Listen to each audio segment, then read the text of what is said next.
আমাদের এলাকা একটা ক্রাইম জোন হয়ে গেছে। বরুণা, বসুলির, আতালদিয়া, ডিমের ট্যাগ, মাঝিনা ইত্যাদিতে।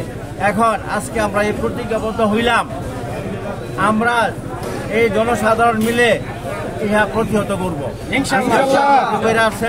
আমরা প্রশাসনের অনুরোধ করছি, প্রশাসনের আমরা বিশেষ অনুরোধ সাহায্য সহযোগিতা কামনা করছি, এলাকার জনগণের কামনা করছি। আপনারা একযোগে একে যারা মদ বিক্রি করে বানায় তাদেরকে আমরা প্রতিহত করবো।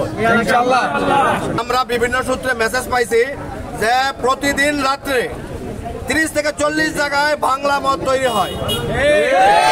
মদ তৈরি হওয়ার কারণে আমাদের পরিবেশ, আমাদের সন্তান সন্ততি নিয়ে, আমরা আমাদের মা বোনদেরকে নিয়ে সারা রাত্র এখানে মানুষ, বিভিন্ন এলাকার মানুষ এখানে চলাচল করে, যে আমাদের এইটা মাদক স্পট হিসেবে পরিণত হয়ে গেছে। আমাদের সকলের কাছে উদারত আহ্বান, বিশেষ করে এখানে সাংবাদিক ভাই যারা আছেন তাদের প্রতি আমার আহ্বান, যে আমরা আইন শৃঙ্খলা বাহিনীর প্রতি আমার আহ্বান, যে আমরা যদি সবাই একত্র মিলে কাজ করি তো আমার বিশ্বাস যে মাদক সেবী এবং মাদক কারবারি আমাদের সাথে শক্তিশালী না। মাদকের বিরুদ্ধে অ্যাকশন, অ্যাকশন, মাদকের বিরুদ্ধে অ্যাকশন, অ্যাকশন, গাঁজা বেচা চলবে না, চলবে না, চলবে না, মদ বেচা চলবে না, চলবে না, চলবে না। সবাই জানেন, সবাই বুঝেন, আমরা এমন একটি সময় বেশি দরকার নেই, বাইরের কারো এই দরকার নেই। আমরা কিন্তু